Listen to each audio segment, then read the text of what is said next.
Trump administration has blasted back against an NBC News exclusive report came out yesterday about Secretary of State Rex Tillerson's private fury about his treatment at the hands of President Trump. The report says Tillerson was on the verge of resigning this past summer, which sources say led to an intervention by Vice President Mike Pence and other high-ranking administration officials. There was also the assertion, backed by 3 sources, that Tillerson openly disparaged the president, referring to him as a moron after a July meeting at the Pentagon.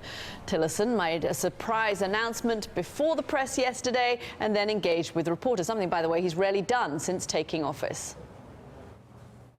The Vice President has never had to persuade me to remain as Secretary of State because I have never considered leaving this post. I serve at the appointment of the President, and I'm here for as long as the President feels I can be useful to achieving his objectives.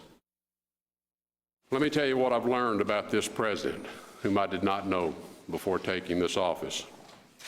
He loves his country. He puts Americans and America first. He's smart. He demands results wherever he goes, and he holds those around him accountable for whether they've done the job he's asked them to do.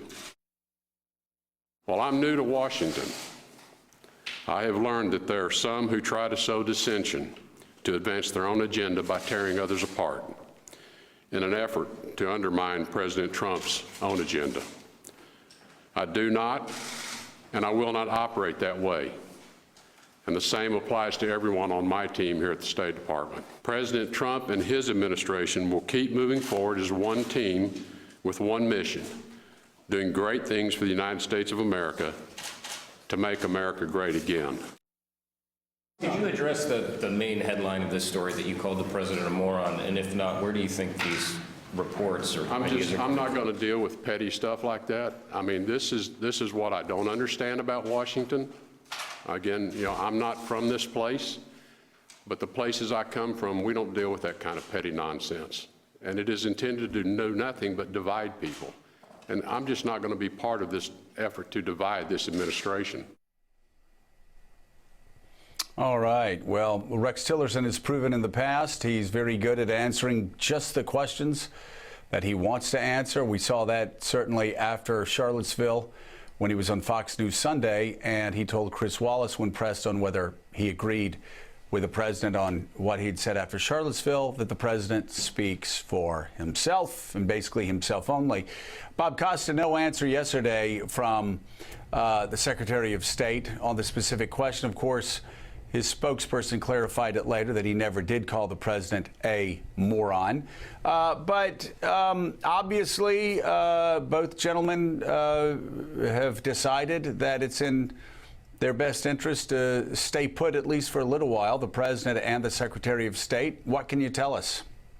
This is yet another chapter in an uneasy relationship between the Secretary of State. As he said, he's an outsider, but he's an outsider not only to Washington, but to President Trump's inner circle. And so many of the president's confidants have told me that this has been a point of tension ever since day one. They do not expect Secretary Tillerson to last more than perhaps a year and a half as Secretary of State, that he's been frustrated by the experience in general. But he does have many key allies in the foreign policy community, and he is seen as someone who offers a bit of a different perspective on some of these deals, whether it's the Iran nuclear deal or when it comes to having some kind of interaction with North Korea. So there's some people like Senator Corker, chairman of the Foreign Relations Committee, who like to have him there. So there's not a move to push him out at the moment. And Carol Lee, what can you tell us about your reporting a day later? Obviously, the White House pushed back hard yesterday, called it fake news. But what can you tell us 24 hours later about the original story as it ran and any follow-ups that you did yesterday? Well, we, of course, stand by our original story, which said that Secretary Tillerson in July, his frustrations had completely mounted, and that Secretary Mattis and then Homeland Security Secretary John Kelly intervened, tried to convince him to stay. After that, Vice President Pence came in, had a meeting with him, gave him what was described as a pep talk, and said you need to move forward in a way that in which you're on board with the president's agenda. You know, the White House, obviously, we expected them to push back on that. You know, they denied it before we ran the story, but we are very confident in our source. We spoke with a dozen people for this story, and I think yesterday I talked to a White House official after Secretary Tillerson's remarks, and this person said, you know, I was willing to give Secretary Tillerson the benefit of the doubt, but he very clearly did, in fact, call the president a moron, or he would have answered that question. And you know, I think the big question now is what happens with this relationship, and it's not just a palace intrigue story. While that's interesting, this has significant consequences for U.S. foreign policy, and you know, if these two can't work it out and in some way that makes this a functional business-like relationship, then it's going to get very complicated because, as we've been talking about, there's a number of very significant high-stakes crises in the world, whether it's North Korea or the Iran nuclear deal.